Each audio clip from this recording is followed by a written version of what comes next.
Hello everyone, welcome back to my channel. In this video, we will explore an interesting question using Lagrangian mechanics. This problem involves a metallic pendulum in a gravitational and electric field. So, we are given a metallic pendulum of mass m, length L, and charge q. The pendulum is subjected to a uniform horizontal electric field. The gravitational force acts vertically downward. Okay, you can see the question easily, and these are the options given. So we need to find the Lagrangian L of the system using the angular displacement theta, that is from the vertical as the generalized coordinate. So these are the options given, and the diagram is shown here. Okay. So this arrow representing the uniform electric field E, and we are having a pendulum mass m, charge q, and having the length L, and here theta representing the angular displacement as generalized coordinate. To solve this, we use the Lagrangian formalism, which is defined as we know L equals to T minus V. Here T is kinetic energy and V is potential energy, right? So in the very first step, we will first determine the kinetic energy, right? So the pendulum's motion, here the motion is rotational. So the kinetic energy of rotational motion is given by, so T equals to, you can see it easily here. So first see, in the solution part, what we will write. Let the pendulum have a mass m, length L, and a charge q.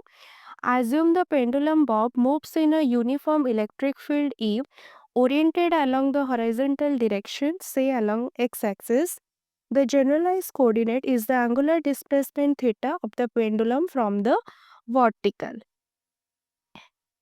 Next, first we will define the kinetic energy.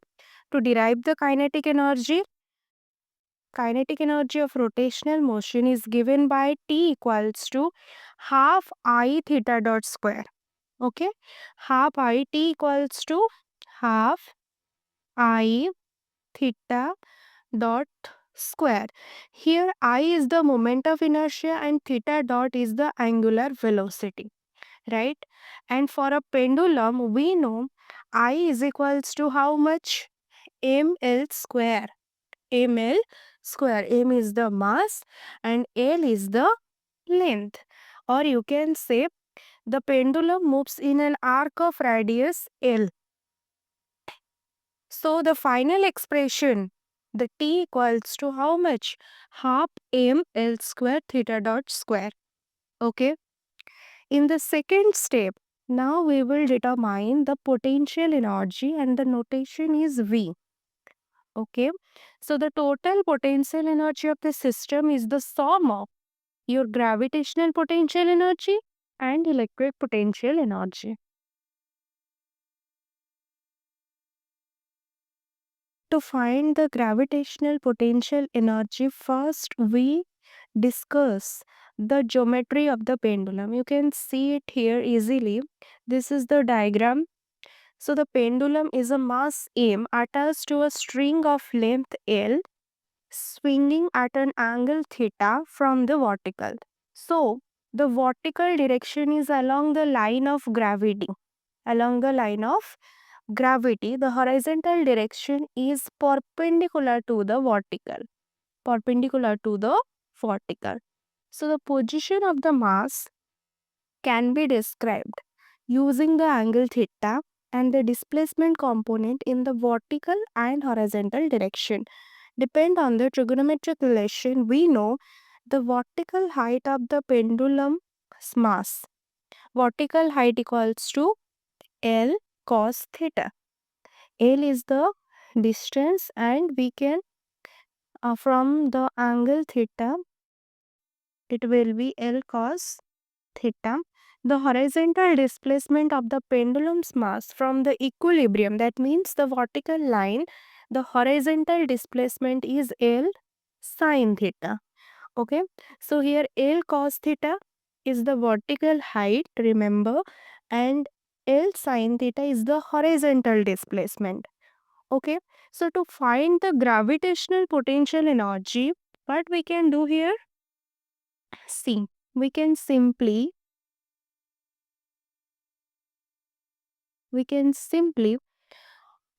i- the gravitational potential energy is determined by vertical height of the mass above a reference point. Okay, so if the pendulum swings to an angle theta, its height relative to the lowest point is proportional to L cos theta. So we can say V gravitational equals to minus mgl cos theta. See, minus mgl cos theta, because taking the lowest position of the pendulum as reference point where V equals to 0. So from the reference point, it will be Vg, that is the gravity equals to minus mgl cos theta. Similarly, we can find the electric potential energy. The charge Q is subjected to an electric field E, which acts horizontally. So, the work done by the electric field depends on the horizontal displacement of the pendulum's mass. At an angle theta, the horizontal displacement of the mass is L sin theta. Here, the displacement is L sin theta. So, electric potential energy V electric equals to minus Q into electric field into displacement. So, the final expression is minus QEL sin theta. And the total potential energy equals to V gravity plus V electric. And it will be minus mgl cos theta minus of QEL sin theta. Okay. So, in the last step, so this is the second step.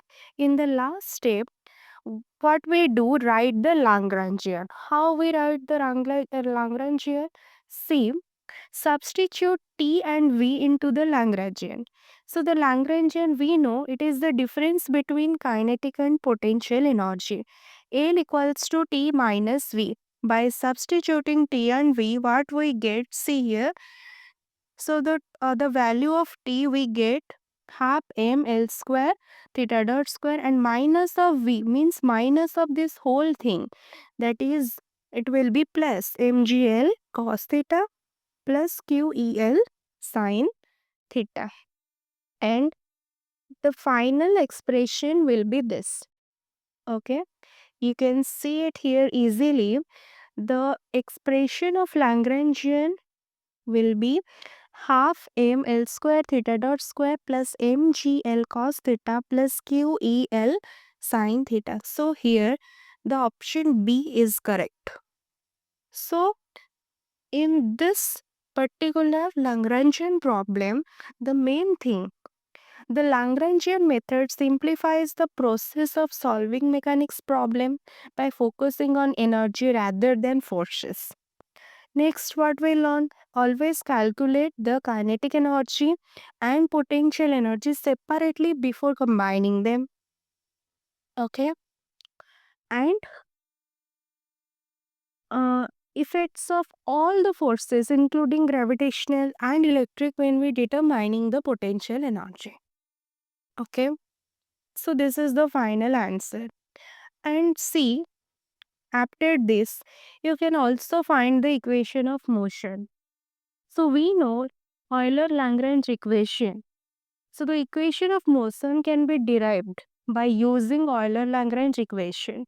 So here the generalized coordinate is theta. So d by dt of del L by del theta dot minus del L by del theta equals to 0. This thing is representing your Euler-Lagrange equation. Okay. From the value of L, you can easily find del L by del theta and del L by theta dot. Okay. So see, if the expression of L L equals to what we get here? This much. So just tell me, del L by del theta dot, we can find it from here, right? So it will be half m L square, theta dot square will be 2 theta dot. So 2 got cancel. So m L square theta dot. You can see it here. So del L by del theta dot will be m L square theta dot.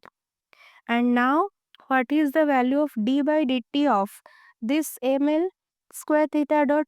It will be ml square theta double dot, right?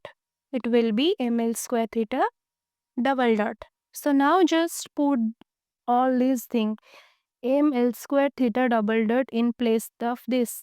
And now find del L by del theta. See here mgl cos theta, del L by del theta, derivative of cos theta minus sin theta, right? So from this we get minus mgl sin theta plus qel cos theta. So now just put all these values in the Euler-Lagrange equation. What we get? ml square theta double dot plus mgl sin theta minus ql el cos theta equals to 0, because see, there is a negative sign here. You can see it here easily. So the sign will be changed, right? So by simplifying, what we get, the final expression will be this. Final equation of motion. So we can divide ml square in all the terms. So it will give us theta double dot plus g by l sin theta minus q e by ml cos theta equals to 0, right? So what we have to remember, the electric field acts an external force which modifies restoring force. The equilibrium position shifts due to the term minus q e by ml cos theta, and the pendulum exhibits non-linear oscillation influenced by both gravity and the electric forces. Okay, so I hope you can easily understand this question. Okay, if you have any doubts regarding this question, you can ask me in the comment box. Thank you.